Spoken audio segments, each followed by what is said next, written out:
ካምብሪጅ ሳይንቲስቶች በሩቁ ፕላኔት ላይ የሰው ልጆችን ለማኖር የሚያስችል ተስፋ ሰጪ ፍንጮችን አግኝተናል ሲሉ ተናግረዋል።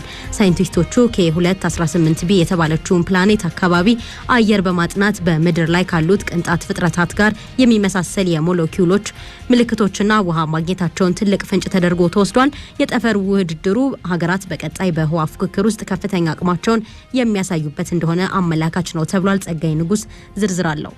ዛሬ ዓለማችን በጠፈር ምርምርና በህዋ መራቀቅ ውስጥ ከፍ ያለ ደረጃ ላይ እንድትደርስ መነሻ ጥፋት ተደርጎ የሚወሰደው በቀድሞዋ ሶቪየት ህብረት ዘመን መቀመጫውን ሞስኮ ያደረገው ስፑትኒክ 1 የተሰኘች መንኮራኩር ለመጀመሪያ ጊዜ ከምድር ወደ ጠፈር የተሳካ ጉዞ ማድረጓ ነው። በእርግጥ ከዚያ በፊት ናዚ ጀርመኒ የሁለተኛው ዓለም ጦርነትን በበላይነት ለማጠናቀቅ ያግዘኛል ያለውን ለወታደራዊ ሳተላይት አገልግሎት የሚሆን ረጅም ርቀት ተምዘግዛጊ ሮኬትን ሞክሮ ባይሳካለትም በሙከራ ደረጃ ግን ጥሩ ጅማሮ ላይ እንደነበር የኤሮስፔስ መረጃ ያመለክታል። በኋላም የሁለተኛ ዓለም ጦርነት መገባደጃ ላይ ብሪታንያ 200 ማይል የሚምዘገዘጉ አጭር ርቀት ሚሳኤሎችን ሰርታ ጥቅም ላይ አውላ ነበር። ከዚህ ውጪ ስለ ህዋና ጠፈር ምርምር እምብዛም የተሳካ ሙከራ ያልነበራት ምድራችን ሶቪየት ህብረት ባስጀመረችው የጎርጎሮሳውያኑ 1957 የህዋ ላይ ጉዞ በኋላ በ1961 ዩሪ ጋጋሪን ለመጀመሪያ ጊዜ ህዋን የረገጠ ሩሲያዊ ሆነ። ከዚህ በኋላ ነው እንግዲህ የህዋ እሽቅድምድም በስፋት መታየት የጀመረው። ሶቪየት ህብረትና አሜሪካ ደግሞ በዚህ ውድድር ውስጥ በበላይነት ለረጅም ዓመታት ዘልቀዋል። ለዚህም ማሳያ የሚሆነው ሩሲያዊ ጠፈርተኛ ህዋ ላይ የተሳካ ተልዕኮ ከፈጸመ በኋላ በጎርጎሮሳውያኑ 1969 አሜሪካዊው ኒል አርምስትሮንግ ጨረቃን መርገጡ ነው። ይህ ክስተት ለህዋ ሳይንስ ውድድር ከፍ ያለ ገጽታን ይዞ መጣ። በእነዚህ ውድድሮች የታጀበው የህዋ ሳይንስ እሽቅድምድም አሁን ላይ የኢኮኖሚ፣ ፖለቲካ፣ ቴክኖሎጂና የመከላከያ አቅም ማጠንከሪያ መሳሪያ ሆኖ ሀገራትን እያሽቀዳደመ ይገኛል። ከዚህ ከፍ ሲል ደግሞ ህዋና ጠፈርን ለመዝናኛ ጉዞና መኖሪያነት የተመኟትም አልጠፉም። ዛሬ ቢቢሲ ይዞት የወጣው መረጃ እንደሚያመለክተው ሳይንቲስቶች በሩቁ ፕላኔት ላይ ለመኖር የህይወት ተስፋ ሰጪ ፍንጮችን አግኝተናል ሲሉ ወቁልም ብለዋል። የህዋ ሳይንስ ሊቃውንት ራቅ ካለው የጠፈር ዓለም በሌላ ኮከብ እየተሽከረከረ ያለ ለሰው ልጆች መኖሪያ ፕላኔት ሊሆን የሚችል አዲስ ነገር ግን ግምታዊ የሆነ ማስረጃ አግኝተናል ብለዋል። የካምብሪጅ የህዋ ሳይንስ ሊቃውንት ቡድን K2-18b የተባለችውን ፕላኔት ከባቢ አየር በማጥናት በምድር ላይ ካሉት ቅንጣት ፍጥረታት ጋር የሚመሳሰል የሞለኪውሎች ምልክቶችን ማግኘታቸው ትልቅ ፍንጭ መሆኑን ጠቁመዋል። ይህ ሁለተኛውና የበለጠ ተስፋ ሰጪ የተባለው ግኝት ከስነ ህይወት ጋር የተያያዙ የጊዜ ኬሚካሎች በፕላኔቷ ከባቢ አየር ውስጥ በናሳ ጄምስ ዌብ የጠፈር ቴሌስኮፕ መረጃ ቋት ውስጥ መግባቱን አረጋግጠዋል። ነገር ግን ቡድኑና ገለልተኛ የስነ ፈለክ ተመራማሪዎች እነዚህን ውጤቶች ለማረጋገጥ ተጨማሪ ማስረጃ ያስፈልጋል ብለዋል። የዚህ ግኝት መሪ ተመራማሪ የሆኑት ኒኩ ማድሱዱሃን በካምብሪጅ ዩኒቨርሲቲ የስነ ፈለክ ጥናት ተቋም ላቦራቶሪያቸው በቅርብ ጊዜ ከዚህ አዲስ ፕላኔት ማስረጃዎችን ለማግኘት ተስፋ እንዳላቸው ገልጸዋል። ይህንን ምልክት ከ1 እስከ 2 ዓመት ባለው ጊዜ ውስጥ ማረጋገጥ እንደሚገባና በህይወት የሚያቆዩ ውሃን ጨምሮ ታዩ የተባሉ ሞለኪውሎችን በደንብ ማየት እንደሚገባም አንስተዋል። ይህ ግኝት በተለይ ከመሬት ውጪ ጨረቃና ሌሎች ከምድር ውጪ ያሉ ተብለው የሚታሰቡ ፕላኔቶችን ለመኖሪያነት ተስፋ ለሚያደርጉ የዓለም ህዝቦች ተስፋ ሰጪ ዜና እንደሆነ ተገልጿል። በጎርጎሮሳውያኑ 1967 የተደረሰው የተባበሩት መንግስታት የጠፈር ስምምነት መረጃ እንደሚያመለክተው የትኛውም የጠፈር ክፍል በየትኛውም ሀገር ባለቤትነት አይያዝም ይላል። ታዲያ ይህ ህግ ባለበት አሜሪካን ጨምሮ በርካታ ሀገራት ጠፈር ላይ ያለውን እልቆ ቢስ የምርምር ተስፋ በራሳቸው ባለቤትነት ለመጨበጥ እየታተሩ ይገኛሉ። ተመድ ሌላም ህግ አውጥቶ ነበር፣ የጨረቃ ስምምነት ላይ ያተኮረ። ስምምነቱ እንደሚለው ከሆነ የጠፈር ምርምር ውጤት ለገበያ ቀርቦ ሊበዘበዝ አይገባም ይላል። ቻይና፣ አሜሪካና ሩሲያ ግን በዚህ ጉዳይ ፊርማችንን አናኑርም ሲሉ ራሳቸውን አግልለዋል። አሜሪካ አገራት የጨረቃ ማዕድን በትብብር እንዴት መጠቀም እንደሚችሉ የሚገልጽ ስምምነት እያስተዋወቀች ቢሆንም ሀገራት ግን በራሳችን መንገድ ጨረቃ ላይ ያለን ሀብት መቀራመት እንችላለን ሲሉ አሻፈረ ብለዋል። ለሰው ልጆች መኖሪያነት፣ ለቴክኖሎጂ በተለይ ለኢንተርኔትና ሳተላይት አገልግሎት ለሚሰጣቸው የቴክኖሎጂ ውጤቶች፣ ለመከላከያና መሰል በርካታ አገልግሎቶች ላይ እየዋለ የሚገኘው የጠፈርና ህዋ ምርምር ውጤት አሁን ላይ ለጦርነት የሚያገባብዝ ፉክክር ውስጥ መግባቱ አንዱ ለአንዱ እንግዳ የሆነ ግኝት ይዞ እንዲመጣ አድርጎታል። ቻይናን ጨምሮ በርካታ ሀገራት ወደ ጨረቃ የመድረስ ዓላማ አላቸው። አዳዲስ ፕላኔቶችና የህዋ ላይ ናሙናዎችንና ሞለኪውሎችንም አስሰው ይፋ የማድረግ እሽቅድምድሙን መያያዛቸው ጠፈር ምን ያህል ለዘመናችን ኑሮ አስፈላጊ እንደሆነ ማሳያ ተደርጎ ተወስዷል። ጠፈርን በብዛት ከሚጠቀሙት አሜሪካ፣ ሩሲያና ቻይና በተጨማሪ ጃፓን፣ ደቡብ ኮሪያ፣ ህንድና የተባበሩት አረብ ኤሚሬትሶችን በየራሳቸው መንገድ የጠፈሩን ዓለም በአሰሳ እያዋከቡት ነው። የአውሮፓ የጠፈር ኤጀንሲ ከናሳ ጋር በጨረቃ ተልዕኮ ላይ እየሰራሁ ነው ብሏል። አሁን ላይ ሀገራት ጠፈር ላይ እንዲህ የመዝመታቸው ማሳያው ቀጣይ ዓለም የህዋ ላይ ኑሮና ጦርነትን እንደሚጋፈጥ ማሳያ ተደርጎ ተወስዷል። አድማጮቻችን ቆይታችን አሁንም እንደቀጠለ ነው። አሁን ሰዓቱ በትንታኔ የተመለከትነው የዓለም ጉዳይ የሚቀርብበት ነው። የሱዳን የፈጥኖ ድጋፍ ሰጪ ኃይል በስሩ ባሉ አካባቢዎች ላይ የራሱን መንግስት ማቋቋሙን አስታውቋል። የታጣቂ ቡድኑ ድርጊት ሱዳንን ሁለት ቦታ ሊከፍላት ይችላል ተብሏል።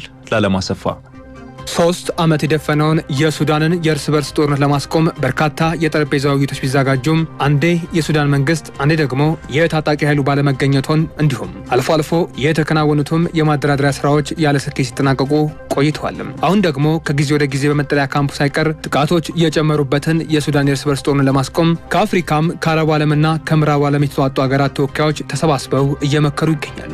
ሆኖም ይህ ሁኔታ ባለበት ከካርቱም ለቆ የወጣው ተፋላሚም የፈጣን ድጋፍ ሰጪ ኃይሉ የራሱን መንግስት ማቋቋሚያ ይፋ አድርጓል። ያቋቋመው መንግስትም በተቆጣጠራቸው አካባቢዎች ስራውን እንደሚጀምር እወቁልኝ ብሏል። የተባበሩት መንግስታት የሱዳን የእርስ በርስ ጦርነት በ10 ሺዎች ንጹሃን ህይወት የቀማ እጅግ አስከፊ ጦርነት ነው ሲልም ገልጾታል። ለንጹሃኑ ሞት የሱዳንም ጦር የተፋላሚ ኃይሉ ተጠያቂ እንደሆኑ ቢገለጽም ከቅርብ ጊዜ ወዲህ ግን የፈጣን ድጋፍ ሰጪ ኃይሉ በንጹሃን ላይ የሚፈጽማቸው የጅምላ ግድያዎች ጎልተው እየወጡ ይገኛሉ።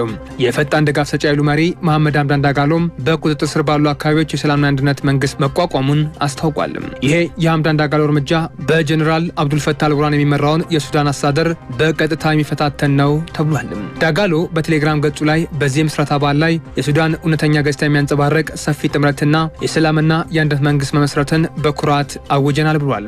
ከዚህ በፊት የካቲት ላይ የፈጣን ድጋፍ ሰጪ ኃይሉና የሀሳቡ ደጋፊ የሆኑ ፖለቲከኞች በሱዳን ተገዳዳሪ መንግስት ለመመስረት ናይሮቢ ላይ ተፈራርመዋል። አሁን ደግሞ ዳጋሎ የሽግግር ህገ መንግስት ማጽደቃቸው ተነግሯል። ህገ መንግስቱም የአዲሲቷ ሱዳን ፍኖተ ካርታ ሲሉ ገልጾታል። ሱዳንም ሁሉንም የሀገሪቱ ክፍሎች የሚወክል 15 አባላት ያሉት መሆኑን አብራርተዋል። በዚህ ላይም የፖለቲካ ባለሙያዎች እንደሚሉ ከሆነ ደግሞ የሱዳን ጦር መንግስት ሆኖ ለመቆየት የፈጣን ድጋፍ ሰጪ ኃይሉም መንግስት ለመሆን ስለሆነ ፍላጎታቸው እነዚህን ኃይሎች ለማደራደር ሁኔታው ከባድ እንደሚሆንም ይገልጻሉ። በዚህም በሚያደርጉት ጦርነት ሱዳን የመበታተን አደጋ እንደተጋረጠባት አብራርተዋል። በካምብሪጅ ዩኒቨርሲቲ የሱዳን ጉዳዮች የሚከታተሉት ሻራት ስሪኒቫሳን እንደገለጹም በዳጋሎ የሚመራው የፈጣን ድጋፍ ሰጪ ኃይሉ በሀገሪቱ ሁለተኛ መንግስት መመስረቱን ማስታወቁም ሀገሪቱም ሁለት ቦታ ሊከፍላት እንደሚችል ሀሳባቸው ሰጥቷል። በጋራው በቀድሞ የሱዳን መሪ አልበሽር ላይ የስልጣን ግልበጣ ካደረጉ በኋላ በሱዳን ጦርና በፈጣን ድጋፍ ኃይሉ መካከል ለወራት የዘለቀው ጥረት እንደነበርም ይታወቃል። ከዛም በሚያዝያ 15 ቀን 2023 ጦርነቱ በይፋ ፈንድቶ ሱዳንም የእርስ በርስ ጦርነት ውስጥ ገብታለች። ጦርነቱም ከተቀሰቀሰበት ጊዜ አንስቶም ከ18 ሺህ በላይ ሰዎች ሞተው ወደ 13 ሚሊዮን የሚጠጉ ሰዎች ቢፈናቀሉም አሁንም ድረስ ምንም አይነት ፖለቲካዊ መፍትሄ አልተገኘለትም። ሁለቱ ኃይሎች በሚያደርጉት ጦርነት የዓለም አቀፍ የጦር ሕግን በጣሰ መልኩ በሲቪሎች ላይ ለፈጸሙ ግድያና የሰብአዊ መብት ጥሰትም ዓለም አቀፍ ምርመራ እንዲደረግባቸው ይጠይቅም ይገኛል። አሜሪካ በርካታ ተፈናቃዮች ተጠልለው የሚገኙበትና በሰሜን ዳርፉር ባለው የዘምዘም መጠለያ ካምፕ ላይም የፈጣን ድጋፍ ሰጪ ኃይሉ የፈጸመውን የንጹሃን ግድያ አውግዛለችም። የተባበሩት መንግስታት ድርጅት ተፋላሚ ኃይሉም ባለፉት አርብና ቅዳሜ ብቻ በመጠለያ በካምፖች ላይ ባደረሰው ጥቃት ቢያንስ 300 ንጹሃን ዜጎች መገደላቸውን አስታውቋል። የዩናይትድ ስቴትስ የውጭ ጉዳይ መስሪያ ቤት ቃል አቀባይ ታሚ ብሩስ ሁለቱም ወገኖች ዓለም አቀፍ የሰብአዊ ሕግ እንዲያከብሩ እና ደግሞ ለተፈጸሙ ጥሰቶች ተጠያቂነት እንዲኖራቸው ጥሪ አቅርቧል።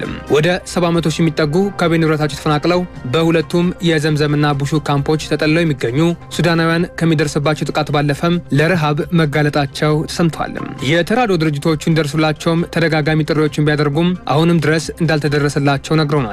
በቅርብ ቀናት ውስጥ ብቻ እስከ 400 ሺህ የሚደርሱ ሰዎች ከዘምዘም ካምፕ ወጥተው መሰደዳቸውን የተባበሩት መንግስታት ቃል አቀባይ ስቲቨን ዱጀሪች ተናግረዋል። ታጣቂዎቹ የመጠለያ ካምፑን ከተቆጣጠሩ በኋላም በተለይም የወጣቶች እንቅስቃሴ ላይ ከፍተኛ ገደብ መጣላቸው ተሰምቷል። ከሱዳን 50 ሚሊዮን ህዝብ ግማሽ ያህሉ ለረሃብ ተጋልጧል። የዓለም የምግብ ፕሮግራምም በ10 ቦታዎች ላይ ረሃብ መከሰቱን አረጋግጦ ሊስፋፋ እንደሚችልም ተናግሯል። አንዳንድ የተራድኦ ድርጅቶች በሱዳን የመጠለያ ካምፖች ውስጥ እርዳታዎችን በማከናወን እንቅስቃሴዎች ያሉ በተፈጸሙ ጥቃቶች ሰራተኞቻቸው በመገደላቸው የእርዳታ እንቅስቃሴው በራሱ ማሽቆልቆሉ ተገልጿል። ሪሊፍ ኢንተርናሽናል የተሰኘ የተራድኦ ድርጅትም 9 ሰራተኞቹ በጦርነት ጥቃት መሞታቸውን አስታውቋል። ድርጅቱም ዓለም የሱዳናውያን መከራና ሞት ተመልክቶ ጦርነት ማስቆም ይኖርበታል ብለዋል። ጦርነቱ ሱዳንን ከነከተሞቿ ዶግ አመድ እያደረጋት እንደሚገኝ የተገለጸ ሲሆንም እንደማሳያም ሱዳን የምትታወቅበት ክፍሎቿ ወድሟል። ወደ 13 ሚሊዮን የሚጠጉ ሰዎች ቤታቸውን ጥለው የተሰደዱ ሲሆንም 4 ሚሊዮን የሚሆኑት ደግሞ ወደ ጎረቤት ሀገራት እየጎረፉም ነው። እስካሁን ቢያንስ 20 ሰዎች መሞታቸው ተዘግቧል። ቁጥሩ ከዚህ በላይም ከፍ ሊል እንደሚችል የሚገልጹ አሉ። የመንግስትም ጦር ሆነ የታጣቂ ኃይሉ በሁለቱም በዳርፉር መንደሮች በማጥቃት በሰላማዊ ሰዎች ላይ የጅምላ ግድያና ሴቶች ላይ በተፈጸመ አስገድዶ መድፈር ተጠያቂዎች እንደሆኑ ተደጋግሞ ተገልጿል። የሱዳን ሰብአዊ ቀውስ እየከፋ መምጣቱ ዩናይትድ ኪንግደም በለንደን የለጋሾች ኮንፈረንስ አዘጋጅታለች። ዓለም አቀፍ አጋሮችም ድጋፋቸው ለማድረግ ቃል ገብተዋል። በዚህም የአውሮፓ ህብረት ከ592 ሚሊዮን ዶላር በላይ ለሱዳን ለመለገስ ቃል ገብተዋል። እንግሊዝ በበኩሏ 158 ሚሊዮን ዶላር እለግሳለሁ ብላለች። ሆኖም የሱዳን ወታደራዊ መንግስት በገንዘብ አሰባሰብ ስብሰባ ላይ ከሱዳን ጦርም ሆነ ከታጣቂ ኃይሎች ተወካዮች አለመገባዛቸው ተቃውሟል። የኮንፈረንሱ ተሳታፊዎችም የሱዳንን ክፍፍል መከላከልና የውጭ ጣልቃ ገቦችን እጃቸውን እንዲሰበስቡ ማድረግ አስፈላጊ መሆኑን በመግለጽ አፋጣኝ የተኩስ አቁም አድርጎ የሱዳን መንግስት ወደ ሲቪል አገዛዝ እንዲሸጋገር ጥሪ አቅርቧል። የተባበሩት መንግስታት የልማት ፕሮግራም እንደገለጸው ደግሞ ኢኮኖሚው የሱዳን ኢኮኖሚ እጅግ ተዳክሟል ብሏል። የሙሉ ጊዜ የስራ ስምሪት በግማሽ የቀነሰ ሲሆን 20 በመቶ የሚጠጉ የከተማ አባወራዎች ምንም አይነት ገቢ እንደሌላቸው ተገልጿል። ዓለም አቀፍ ጉዳዩን ስናዘጋጅ አሶሲኤትድ ፕሬስ፣ አልጀዚራና ቢቢሲን በምንጭነት ተጠቅመናል።